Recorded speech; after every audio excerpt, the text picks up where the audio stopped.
Welkom by Ekerk Boodskap, die podcast. Ons is 'n geloofsfamilie wat mense oor alle grense met die Bybel wil inspireer en toerus op 'n eie tydse manier. Jesus is die hartklop van Ekerk. Die Bybel is die middelpunt van alles wat ons is en doen. Mag vandag se boodskap jou verhouding met die Here verdiep. Geniet die boodskap. Here God, gee dat U naam verheerlik sal word, dat U vandag al die eer sal kry, wanneer ons saam met die prediker op reis is, hierdie uitdagende boek, gee dat ons die woord goed en reg sal hoor, dat dit U sal eer en dat dit ons lewens ryker en voller met U genade sal maak, in Jesus se naam. Amen. Ons staan stil vir 'n paar weke lank by Prediker, daardie omgesukkelde, uitdagende, moeilike boek. Wel, moeilik in die sin, omdat dit so iets wat vreemd op die oor val. Prediker pas nie lekker in die gietvorm van die res van die Bybelskrywers in nie. Onthou jy, ons het verlede week gesien, dit is die Prediker wat begin met die uitroep, sinloos, sinloos, alles sinloos. 38 keer roep die Prediker sinloosheid uit. Mense wil dit nie hoor nie. Mense wil glo, ons lewe het 'n rede, ons lewe het betekenis. Veral wanneer slegte of goeie dinge gebeur, moet daar 'n rede, 'n oorsaak wees. Ek onthou van 'n familielid van ons wat op 'n keer kanker geklop het.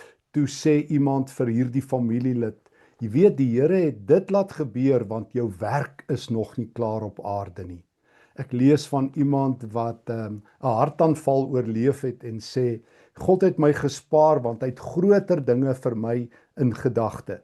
Daar moet 'n rede wees. En wanneer slegte dinge gebeur, dan verklaar mense dit graag ook vir mekaar. Ek lees net in die afgelope week van 'n Amerikaanse skryfster wat vertel dat toe sy kanker gekry het, kon mense nie voorbly met verklaringe nie. Dit het gebeur sodat jy vir ander 'n les kan leer. Dit het gebeur want die Here wil vir jou iets leer, of selfs dalk het jy 'n geheime sonde, maar daar moet 'n rede wees volgens meeste mense vir goeie dinge of slegte dinge. My lewe kan nie maar net 'n sinnelose gechommel wees nie. Die Prediker kies om nie in hierdie slaguister te beland van redes gee nie. Die Prediker sê die lewe is sinloos. Hou op om te verklaar. Onthou jy, ons het in Prediker 1 gesien dat die Prediker sê, selfs die reëlmaat van die natuur, die son wat opkom en ondergaan, die water wat loop en nooit ophou loop nie, selfs dit is 'n bietjie sinneloos. Maar nou in hoofstuk 3 en 4 en oral deur die boek Prediker, vind hy ook in die mensheid sinloosheid. Ek hoor hoe hy sê dat daar's eintlik geen verskil tussen mens en dier nie. Almal is op pad na dieselfde plek toe, vers 20. Een en dieselfde lot tref mens en dier.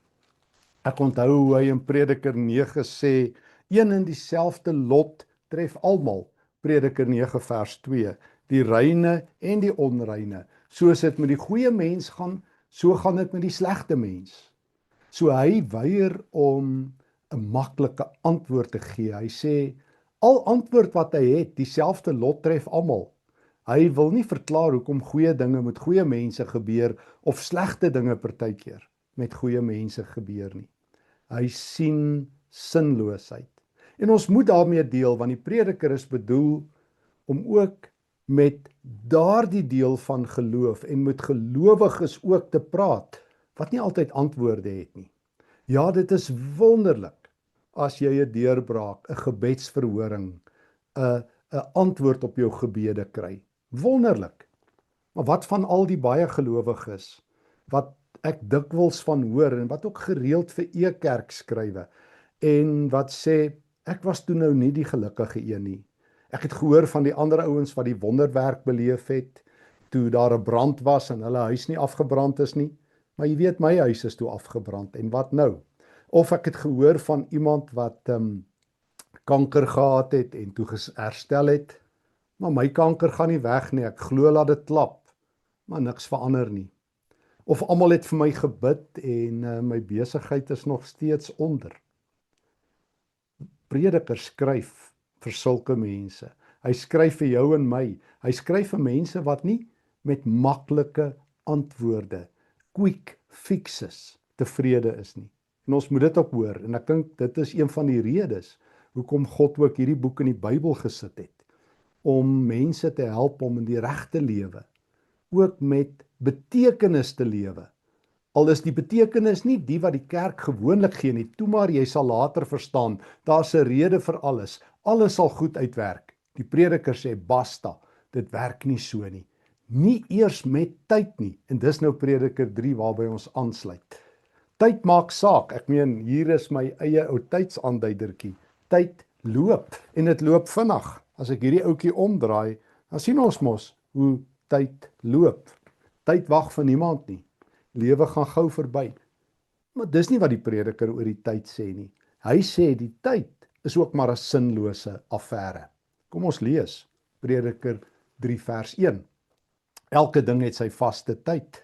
Elke ding in hierdie wêreld het sy tyd. Daar's 'n tyd om gebore te word, 'n tyd om te sterf, 'n tyd om te plant, 'n tyd om uit te trek, 'n tyd om 'n lewe te neem, 'n tyd om 'n lewe te red, 'n tyd om af te breek, 'n tyd om op te bou, 'n tyd om te huil, 'n tyd om te lag, 'n tyd om te treur, 'n tyd om van blydskap te dans, 'n tyd om klippe weg te gooi, 'n tyd om klippe bymekaar te maak, ensovoorts, ensovoorts. Die prediker sê, as jy na die tyd kyk, sien jy ook sinloosheid. Want goed en sleg volg mekaar op. Hy probeer nie sê elke ding het 'n mooi netjies afgebakende tyd nie. Hy is nie besig om mooi oor die tyd te praat nie. Hy sê, as jy so na die tyd kyk, kan enigiets enige oomblik gebeur. Lewe, dood, hartseer, huil, opbou, afbreek, omhelsing, verwerping. Jy noem dit haat, vrede. Die tyd is 'n deurmekaar spul. As jy gedink het daar is betekenis in die tyd, dan wil hy sê soos die Nederlanders, dream on. Tyd is maar deurmekaar. Een dag is goed, volgende dag is sleg. Een oomblik juig jy, volgende oomblik huil jy. En dit gebeur baie keer opeenvolgend en gelyktydig. Kortom, die prediker sien nie eers in die tyd sin nie. En ek onthou hoe baie mense dit vir mekaar sê. Ek onthou hoe dikwels word tekste soos Jeremia 29 vers 11 gebruik om te sê, jy weet, die Here het goeie dinge in gedagte. Dit sal vorentoe beter gaan. En natuurlik moet ons hoop hê. Hoop beteken dat ons tog glo dat daar 'n toekoms is. Maar vir baie mense is dit so 'n toekoms hier en nou. Ek onthou van gevalle waar mense op Jeremia 29 vers 11 gestaan het, soos baie mense doen met die Bybel, en toe dinge suid gedraai. Ek onthou van 2 gevalle waar mense selfdood gepleeg het, omdat die goeie dinge nie aangebreek het, wat vir hulle beloof is nie. En ek onthou ek het al gesprekke gehad met hoeveel mense, as daar by kerke vir hulle gebid is en hande opgelê is, en daar selfs sogenaamde profetiese woorde uitgespreek is, dat hulle sou herstel, en dan herstel hulle nie. Wat dan? Dan sit almal met 'n probleem. En dis nou waar die prediker inkom en hy sê, jy kan nie oorhaastig die tyd lees nie. Wees versigtig. So prediker is besig om eintlik vir ons te waarsku, om baie versigtig te wees. Die prediker is baie versigtig om te sê, dit is jou en my werk, om vir mense waarborge uit te reik, dat iets goeds met hulle sal gebeur. Everything will work out for the best. Prediker sê, dis nie ons werk nie. Maar kom ons gaan 'n bietjie dieper. Wat wil die prediker vir ons leer, hierdie moeilike boek? Eers waarsku hy ons teen vinnige oplossings, teen vinnige uitsprake, alles gebeur met 'n rede, daar's 'n doel met alles. Hy sê, die lewe is sinneloos. Dieselfde lot tref almal. Dit gaan maar dieselfde met almal. So wat beteken dit nou? Beteken dit, jy en ek moet ophou glo, ons moet handdoek ingooi, ons moet die Bybel toemaak en liewers Netflix kyk? Nee, inteendeel. Die prediker vat ons altyd na 'n ander plek toe. Hy vat ons na 'n ander plek toe. Ek lees saam met jou. Prediker 3 vers 10. Ek het gesien dat God aan die mens 'n taak gegee het om hom mee besig te hou. God het elke ding gemaak dat dit pas in 'n bepaalde tyd, maar hy het ook vir 'n mens 'n besef gegee van die onbepaalde tyd. Kantlyn opmerking. Die Hebreëus, die oorspronklike taal, is hier baie ingewikkeld. Verskillende vertalings worstel om hier te verstaan. Dit kom daarop neer dat mense verstaan die tyd loop.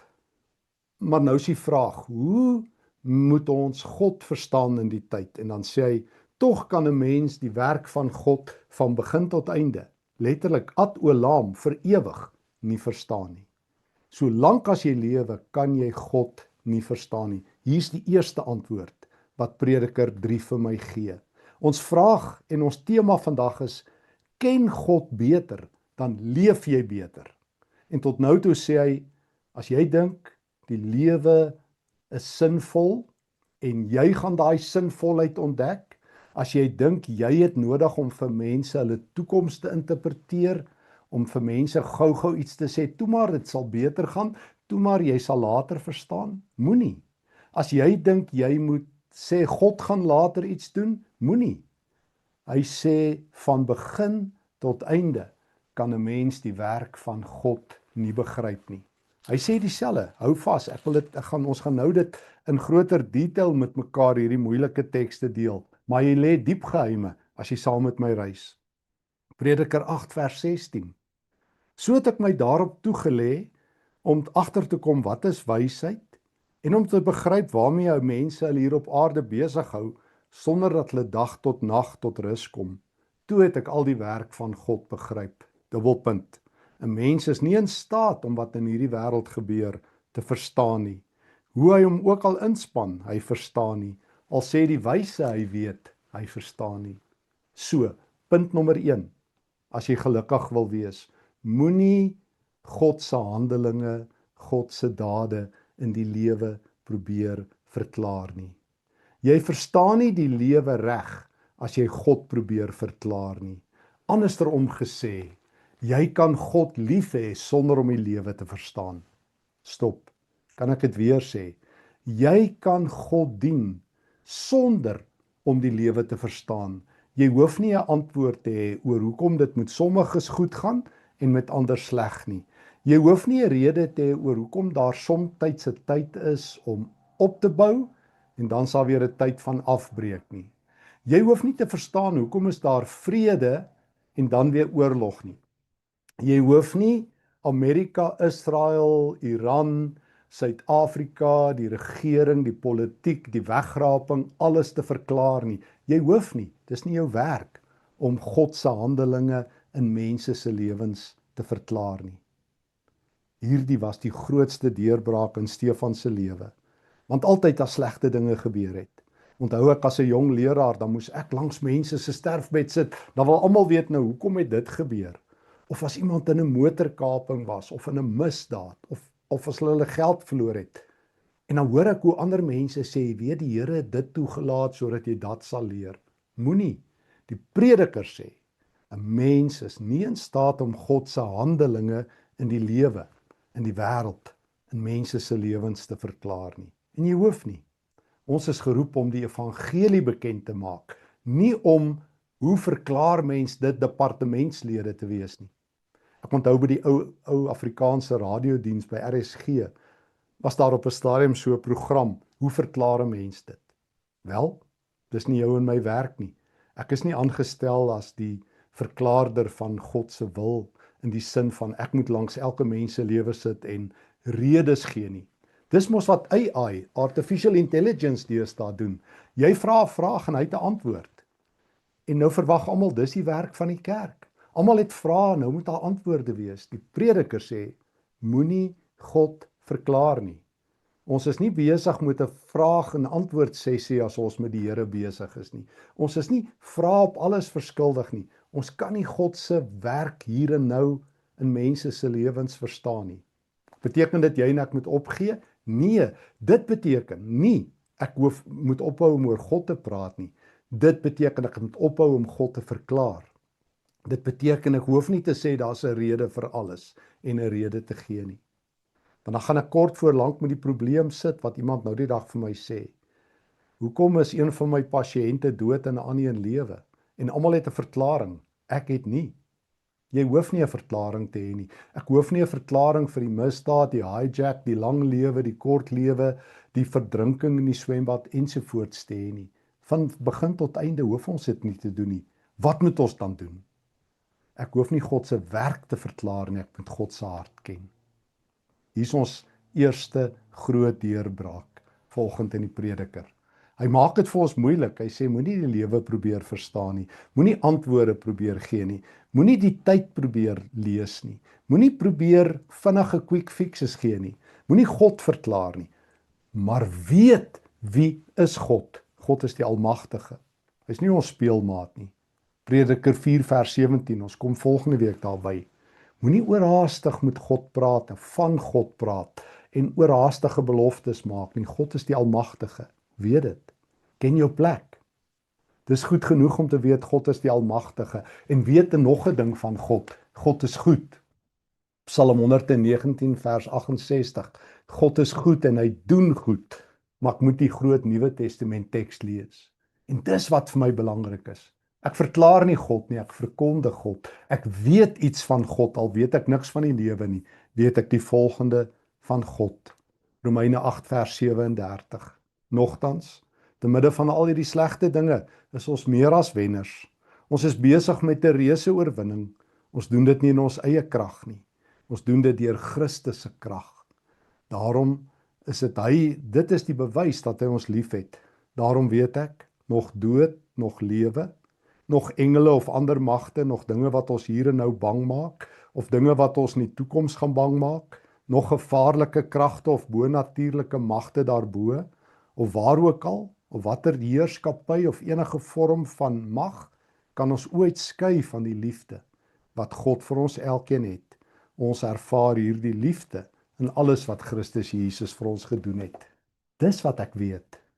Ek verklaar nie meer die lewe nie. Ek verklaar nie meer mense se siekte, ek verklaar nie meer Suid-Afrika se gemors, ek verklaar nie meer die oorloë nie, ek verklaar nie meer die eindtyd nie. Ek verkondig God. Ek sê vir almal en vir myself, God is almagtig. Ek hoef nie sy werke te verstaan om te weet wie hy is nie. Hy is die Almagtige. Maar ek ken God se hart. Hy is die God van liefde. En waaragtig niks kan my van hom skei nie. Niks kan my van hom skei nie. En nou kan ek iets gaan doen. Nou moet ek iets doen, sê die Prediker. So die Prediker sê, kom sit 'n bietjie by my. Jy wat antwoorde soek. Weet jy wat? As jy dink jy gaan God deurgrond, jy gaan nie. As jy dink jy gaan God verstaan soos wat AI jou help om elke vraag te verstaan, jy kan nie dit met God doen nie. Moenie God verklaar nie. God is almagtig, maar weet God is liefde. En Jesus is sy naam, die liefde van God. En die kruis is sy bewys, die liefde van God. En hierdie God is by jou. En nou moet jy iets gaan doen. Oor wat sê Prediker 3 vers 11. Ek het tot die insig gekom, vers 12, dat daar vir 'n mens niks beter is nie, as om die lewe te geniet. Dis een ding om inligting te hê, is iets anders om tot insig te kom. Ons kan vanoggend vir mekaar met al die inligting toegooi wat daar is. En ons is besig met 'n lekker moeilike boek. Maar die een ding wat die Prediker sê, jy het insig nodig. Insig is wanneer jou hart se oë oopgaan, wanneer jy verstaan. Ek het nie nodig om God te verklaar, om God te ken nie. Ek het tot die insig gekom dat daar vir 'n mens niks beter is nie. Niks, letterlik in Hebreëus, goeder is nie. Die Hebreëse woord toof, as om vrolik te wees en die lewe te geniet. Dat 'n mens kan eet en drink en onder al sy arbeid die lewe kan geniet. Dit is 'n persent van God.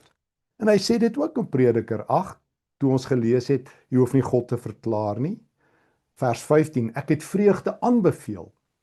Daar is niks beter vir 'n mens in hierdie lewe nie, as dat hy eet en drink en vrolik is onder al sy geswoeg tydens die lewe wat God hom gegee het. Het jy gehoor wat gee God? Die Prediker sê, mense soek antwoorde van God. Mense wil God deurvors, hulle wil die wêreld verstaan. Hy sê, jy kan nie. God is almagtig. Hy is heilig.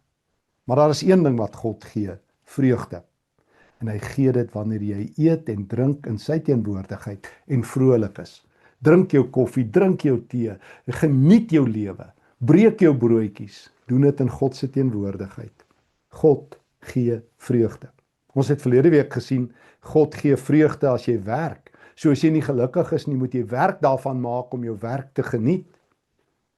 Ek lees keer op keer hoe mense se werk vir hulle straf is, selfs geestelike leiers. Almal is uitgebrand en moeg en moedeloos en klaar en soek 'n volgende vakansie.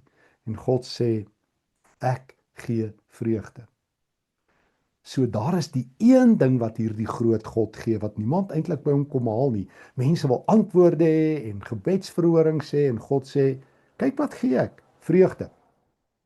By Vrydag, toe ons die Bybelreis gedoen het, het ek vertel, dit is wat Jesus kom doen het. Jesus het 'n tafel gedek, nie 'n gehoor met duisende mikrofone vir wie hy elke keer gepreek het nie, niks fout daarmee nie. Maar hy het aan 'n tafel gaan sit en brood gebreek en God het opgedaag. En dan het daar lewe opgedaag. Onthou jy weer 'n keer Lukas 5, as Levi die tollenaar, die hardste sondaar van die dorp tot bekering kom, dan eet hulle saam. Dan klap die engele hande en Jesus breek brood saam met hom en sy vriende. Onthou jy Lukas 7 vers 36, as die sondige vrou van die dorp Jesus se voete nat huil, dan bied Jesus vir haar vergifnis van sondes aan. Vandag het daar vir jou nuwe lewe aangebreek, vrou. En dan word fees gevier by die ete. Onthou jy in Lukas 10 vers 38, wanneer Martha en Maria vir Jesus in hulle huis ontvang, dan is dit Maria wat aan Jesus se voete die evangelie kry terwyl brood in die huis voorberei word. Die ete word 'n geleentheid om saam met Jesus te kuier. Onthou jy in Lukas 14, wanneer almal by die ete vir die beste plekke hardloop, en sê Jesus, weet julle wat? Weet julle hoe bevoorreg is julle, want julle kan van nou af 'n ete aanlê vir die armes en die kreupeles en die verlamdes en die blindes. En God sal dit onthou. Onthou jy, kort voor Jesus gekruisig is in Lukas 22, het hy gesê, julle ouens sal my onthou as julle saam met my eet. Ek gaan die ete van die Here instel. Julle het vergeet, julle bid net voor 'n ete. Julle moet tydens die ete en tydens die lewe bid. Ek is die Here van die maaltyd. Ek is die eregas en die gasheer. Ek bring vreugde. Om saam met die Here te eet, om saam met hom vreugde te ken, dit is God se geskenk.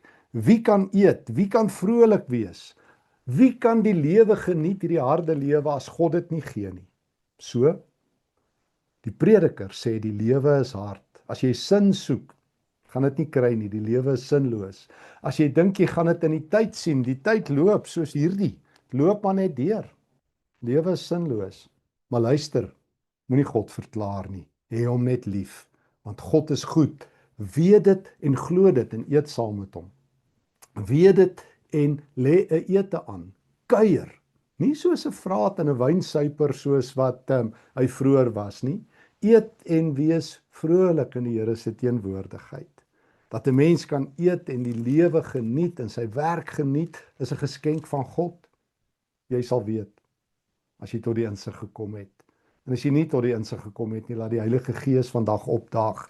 Hy daag op met kos en met vreugde. Gemaak 'n koppie tee, nooi die Here. Gaan kuier saam met 'n vriend en 'n vriendin en geniet die lewe. Geniet vandag se ete, want die Here is die eregas en die gasheer. Dis wat die Here jou gee vir die harde lewe. Prediker 8 vers 15. Ek het vreugde aanbeveel. Daar's niks beter vir 'n mens nie as dat hy vrolik is. 5 keer sê die prediker, die sin van die lewe is reg onder ons neuse. Ja, bid en lees Bybel. Ja, soek die Here se aangesig, maar soek hom ook by 'n tafel. Niemand glo dat dit 'n geestelike dissipline is nie. Niemand glo dat saam met gebed en saam met Bybelstudie en saam met kerkbesoek en saam met klein mense wat vas, is daar ook eet en drink en wees vrolik saam met die Here nie. Wel, daar is. Prediker 2 sê dit, Prediker 3 sê dit, Prediker 5 sê dit, Prediker 8, Prediker 9, Prediker 11 sê dit. En wat gaan jy net daarmee doen? Gaan ons vandag tot die insig kom in hierdie harde lewe? Hierdie lewe wat soveel vrae het, more questions than answers. Die prediker sê, kom tot bedaring. Ek het 'n roete wat jou lewe gaan verander. Hoor dit weer, dat 'n mens kan eet en drink en onder al die harde werk die lewe kan geniet. Dis 'n persent van God. Prediker 5, ek beveel dit aan. Ek beveel dit vir jou aan. Dit is aangenaam, vers 17. Dit is goed om te eet en te drink en die lewe saam met die Here te geniet. Dit gee God vir elkeen met wie hy tevrede is. So as die Here van jou hou, is jy gelukkig. As die Here nie van jou hou nie, is jy nie gelukkig nie. As die Here van jou hou, gaan jy werk om jou werk te geniet. En as die Here nie van jou hou nie, gaan jy nie jou werk geniet nie. En as die Here van jou hou, gaan jy tot vrede kom. En so nie, gaan jy jou hele lewe lank met vrae opgeskeep sit. Kom na die Here toe. Die Here sê, as jy God beter ken, die Almagtige, die God van liefde, dan sal jy saam met hom kuier en saam met hom reis. En dan sal jy die lewe geniet. Dan sal daar vreugde wees, terwyl almal verdriet ken. Dan sal daar hoop wees, terwyl almal hooploos is. Dan sal daar blydskap wees. Hoor die woord van die Here, hoor die prediker, hoor hierdie klein smal bandwyte waar God aan die werk is. Vind vreugde in die Here. Dankie Here vir u woord. Dankie vir die prediker. Dankie vir die uitdagende boek wat ons na nuwe plekke toe vat in ons geloof. Dankie dat ek nie antwoorde hoef te hê op alles nie, maar dat ek vreugde kan hê. Dankie Here, al kan ek nie u handewerke elke dag verstaan nie, weet ek, u is die God van liefde en u is by ons nou en vir altyd. Amen. Dankie dat jy vandag saam gereis het. Mag jy die boodskap elke dag saam met jou dra en weet dat die Here naby is en jou liefhet. Tot volgende keer. E-Kerk, Jesus sigbaar, voelbaar, verstaanbaar.